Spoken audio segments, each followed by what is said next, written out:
Et bonjour, bienvenue sur la chaîne L'Étoile du Son. Je me trouve aujourd'hui chez Anthony qui nous reçoit généreusement pour nous présenter son système hi-fi dédié dans sa salle dédiée.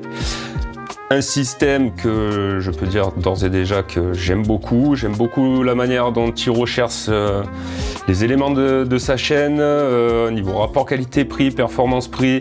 Rien n'a été choisi au hasard. Je vais le laisser nous présenter tout ça. Bonjour Anto. Salut. Merci beaucoup de nous partager ta passion, ta vision des choses et ton système. Alors explique-nous un peu ta démarche, ta philosophie un peu et ton approche dans la construction de toute ta chaîne. Moi j'ai eu pas mal de systèmes en fait et je me suis arrêté sur une paire d'enceintes Phonar P10.2 Next. Oui, à savoir qu'Anthony a eu quelques paires d'enceintes, dis-nous un peu. J'ai eu environ 200 paires d'enceintes en ma possession en 3 ans. J'étais en recherche de l'enceinte parfaite. Bon, ça n'existe pas, hein, on va pas se cacher. J'ai écouté peut-être 400 paires dans divers magasins chez des amis. Et je me suis arrêté sur une paire de P10.2 Next de chez Phonar. Ouais. J'ai un ami qui a une paire et quand j'ai écouté chez lui, j'ai craqué quoi. Donc je suis parti d'abord des enceintes pour élaborer mon système. Oui, tu avais déjà une chaîne, tu as eu plusieurs éléments déjà, tu as essayé éléments. Aussi beaucoup d'amplis. Beaucoup de marques, beaucoup d'amplis, peut-être une trentaine d'amplis aussi. Et finalement, pour commencer mon système, donc je suis parti des enceintes. Après, je suis passé sur un préampli Audionet pré-G3 en fait. Ouais. Qui s'accorde super bien avec Phonar. Et de là, j'ai eu pas mal d'amplis, des blocs mono, audio GD, des Duatol, IM400 et compagnie. Et j'étais pas satisfait, donc j'ai décidé de bouleverser complètement ma configuration, en commençant par 2 blocs mono Nilai 500 DIY. Donc c'est des amplis classe D qu'on construit soi-même. Ils sont vendus en kit. C'est nouvelle génération de classe D, c'est voilà. Ça de chez, si je dis pas de bêtises, Ipex. Hein. Ipex, ouais. C'est ça. Et Anthony d'ailleurs nous a fait une petite vidéo aussi très sympa de sa part où il monte les monoblocs. Donc elle sera en description dans la chaîne si jamais il y en a que ça intéresse. Donc tu es parti de cette amplification là. Oui. Et donc je suis parti des amplis. Après, pour contrecarrer l'effet classe D, qui est réputé pas très musical, avec une scène un petit peu réduite, ce qui n'est pas le cas sur ces amplis-là. Mais bon, j'ai tout commandé ensemble, donc j'ai pu me faire ma propre idée. J'ai décidé en fait de partir sur un DAC Holo Saiyan 2. Qui a une scène sonore vachement large, une belle musicalité, un côté un petit peu pas chaud mais très musical, très rond. Donc j'ai bien aimé ce descriptif là. Donc je me suis dit que l'association serait bien avec les blocs mono. Et en source, j'ai sélectionné un streamer Rivo Plus avec son alimentation Lineo 5.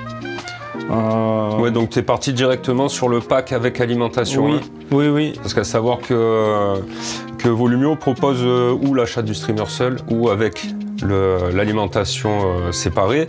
Et bon, sachant le prix d'une alimentation séparée en temps normal, c'est rare de trouver, allez, on va dire qu'on peut trouver dans les 600 € à partir de 600 €. Entre 600 et 1000 € pour une belle alimentation. C'est ça. Là, c'était 300 € en plus pour cette alimentation qui est créée pour aller avec ce streamer, donc c'était pas déconnant. J'aurais fait le même choix, je pense. Hein.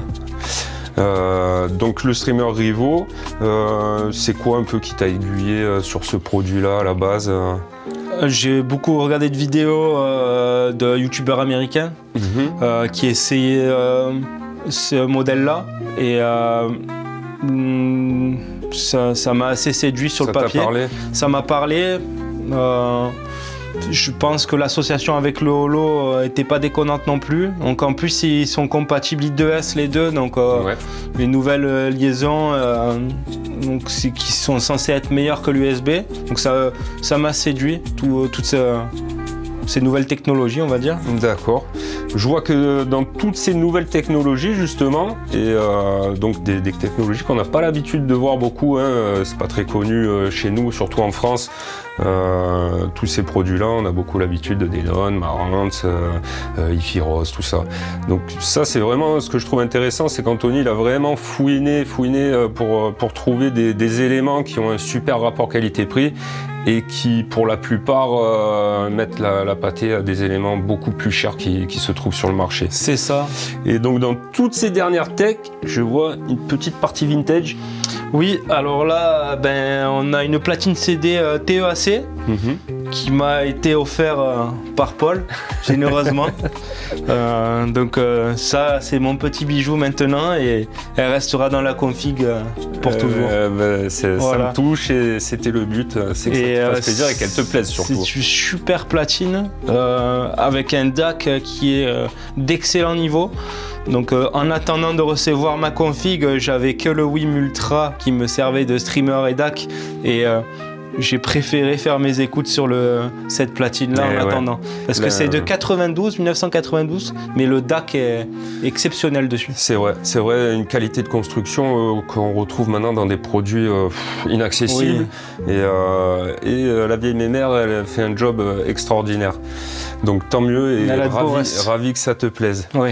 Et donc à l'heure d'aujourd'hui, toi, ta satisfaction par rapport à ta construction justement t'en es où? T'es ravi? Oui, je suis ravi. Ouais. Je pense, après travailler encore un petit peu sur le câblage. Ouais. Mais sur quoi justement, avant de passer à cette question, une question, câble ou pas câble? Câble, 100% câble. Voilà, il y a pas mal de détracteurs des câbles qui pensent qu'il n'y a aucune différence. Moi, je les invite à venir à la maison et faire des démonstrations, il n'y a pas de souci, mais où ils peuvent très bien le faire dans leur boutique. Les revendeurs seraient ravis de faire des comparatifs avec les défractaires pour montrer les différences entre les gammes. Alors attention, pour moi, câble cher ne veut pas dire bon câble. On est totalement d'accord. La plupart même dans les composants d'ailleurs, c'est une vérité. Moi, par souci d'économie, la plupart des câbles, je me les fabrique. Je sélectionne les éléments scrupuleusement. La matière, l'alliage très important. L'isolation. Donc ça, je prête de grande attention à ça et je construis mes câbles moi-même. Donc ça te permet d'économiser pas mal d'argent là-dedans parce que mine de rien, quand on a des éléments séparés comme ça, il y a beaucoup de câbles d'alimentation, il y a beaucoup de câbles de modulation, de liaison. Le budget peut grimper énormément. Et quand on est un petit peu débrouillard et qu'on sait un peu se servir de ses 10 doigts, il y a moyen de faire des choses sympas pour beaucoup moins cher. Donc, et toi, ça a été quand même une étape que tu as trouvée marquante niveau gain sonore ou pas plus que ça? Oui, en fait, ce qui m'a le plus marqué dans les câbles, c'est vraiment l'alimentation, les câbles d'alimentation. Alors, j'y croyais pas, comme tout le monde. J'avais acheté des câbles sur Audiophonics, premier prix à 35 €. Je pensais être au top du top, mais on m'a prêté un jeu de câbles Elec Audio qui ont été construits par un ami à moi. Et là, c'était la claque. Mon système s'est ouvert. J'ai redécouvert pas mal de choses. Donc, je me suis mis en tête de construire mes propres câbles. Et j'ai commencé par les câbles d'alimentation. Après, j'ai fait des RCA moi-même. J'ai commencé à faire un petit peu plusieurs types de câbles. C'est vrai que quand on découvre ce changement de son grâce à un changement de câble, de suite ça attise notre curiosité, on a envie d'essayer, on a envie d'aller plus loin, on a envie de découvrir vraiment jusqu'où ça peut emmener notre système, parce que c'est vrai que autant Anthony que moi dans notre parcours, on s'est fait la remarque qu'à notre avis on a dû passer à côté de beaucoup de très bons produits.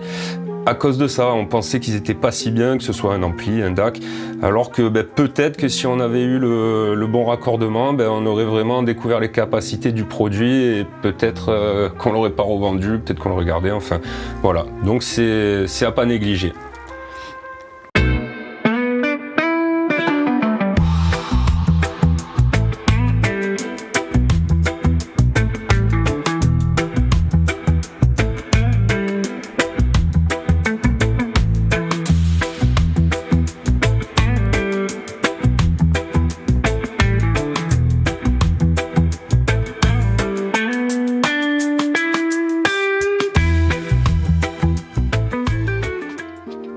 Ok Anthony, merci pour ta description. On va faire une petite session d'écoute parce que depuis qu'il a fait la refonte de son système, j'ai pas eu beaucoup le temps d'écouter, donc on va se faire une petite session d'écoute et on se retrouve tout à l'heure pour avoir mon ressenti.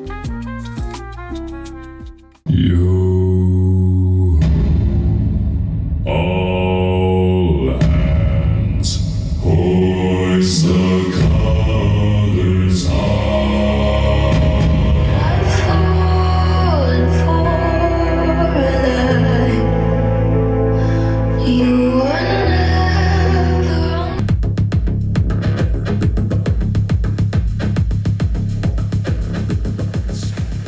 Bon, résultat de l'écoute. Par où commencer? J'ai fait mes petites notes pour rien oublier. Par où commencer? Déjà, on va commencer direct par ce qui m'a bluffé, ce qui m'a scotché. Ce qui m'a scotché, c'est la performance, on va dire, sur toute la plage de fréquence. J'ai entendu des trucs peut-être qui sont mieux dans l'aigu, qui sont mieux dans le médium, un peu mieux dans la basse, et encore, je sais pas dans la basse. Mais la neutralité du système et la performance des enceintes entre autres, c'est vraiment cette capacité à être bon du haut du spectre jusqu'en bas. Et quand je dis en bas, c'est pas peu dire. Ça descend, ça fait bouger le fauteuil, canapé, ouais. Ça nous remue les tripes. Et ça bave pas en plus quoi, ça descend hyper propre. Bluffé voilà sur ça. Ensuite sur la scène, on a une grande scène, le son prend beaucoup de place dans la pièce, c'est très agréable sur ça. La profondeur, je dirais, je sais pas comment tu le ressens toi, je dirais qu'on a un bon 1,50 m au maximum de profondeur dans la scène. Oui. C'est une scène qui est pas trop en avant. Alors j'ai eu des configs où j'avais plus de profondeur, notamment sur des amplifications en AB. J'avais un peu plus de profondeur. C'est-à-dire un peu plus en avant peut-être? Un peu plus en avant, un peu plus en arrière. Ouais. On sentait que ça jouait plus sur les deux tableaux. Voilà, sur les Ouais. deux tableaux. Là, on est un peu plus étriqué, mais ce qu'on a un peu perdu là, on l'a gagné sur la largeur. Ouais, je suis d'accord. Je suis Donc, d'accord. Vraiment largeur de scène. On peut pas tout avoir, mais là, le résultat par rapport à l'amplification qui est censé, d'après les détracteurs, être sans scène, on est loin des anciens classes D. très très loin.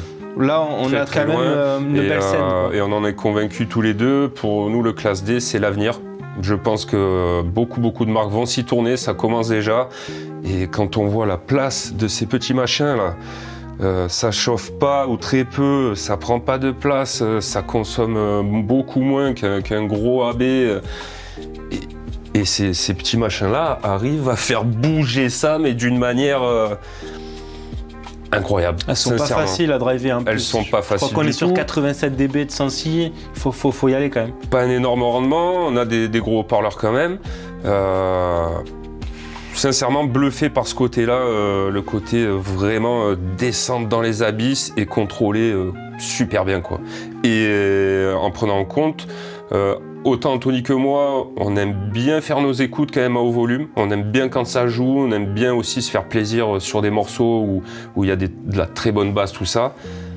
Même à très haut volume, il n'y a pas de distorsion.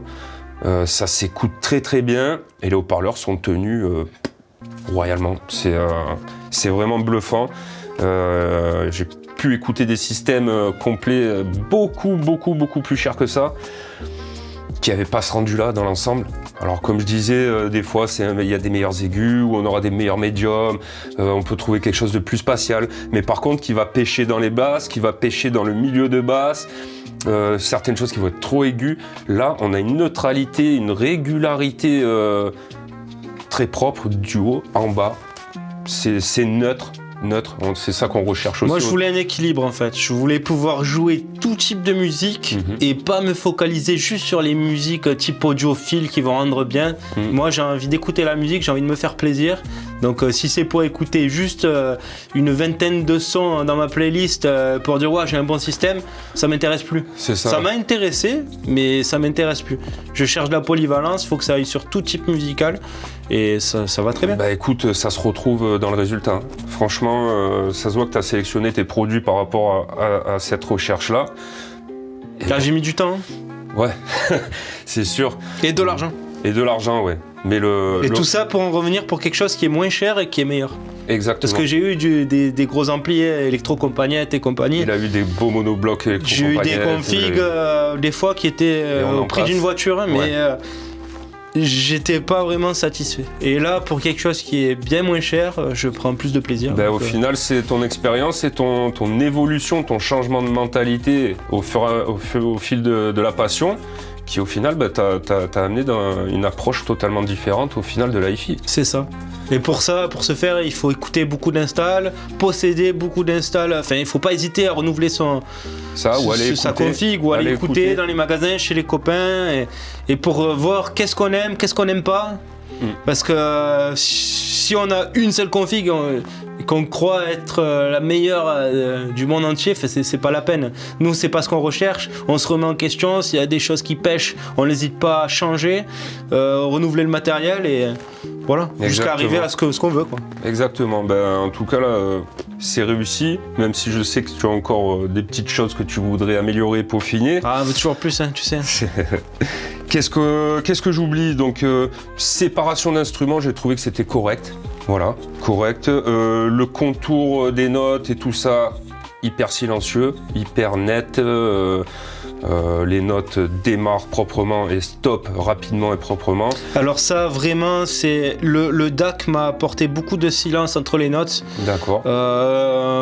Beaucoup de séparation et le Rive Opus il a appuyé le coup, quoi. Vraiment c'est dans la continuité. L'accord des deux m'a apporté un silence.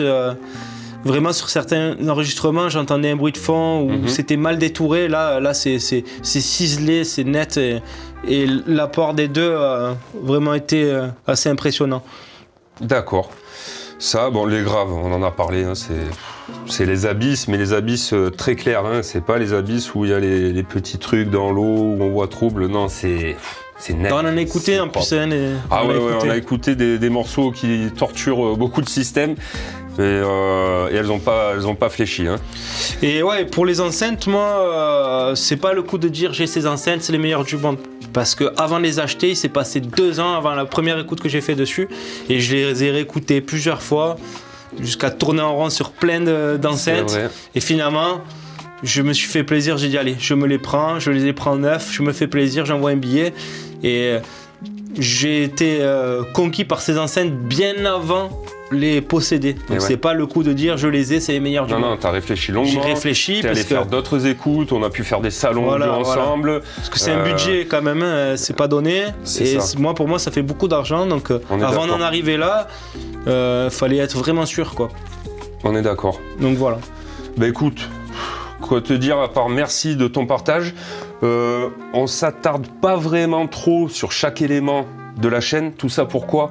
Parce que le DAC, le Holo, le Rivo Plus et les DIY classe D seront en revue sur la chaîne. Voilà, ça fait même avant qu'Anthony les possède, j'avais prévu de les essayer parce que c'est des produits qui nous avaient interpellés tous les deux et je comptais les passer en revue. Et là, le fait qu'Anthony ait passé le cap et pris le risque entre guillemets d'essayer ces produits-là.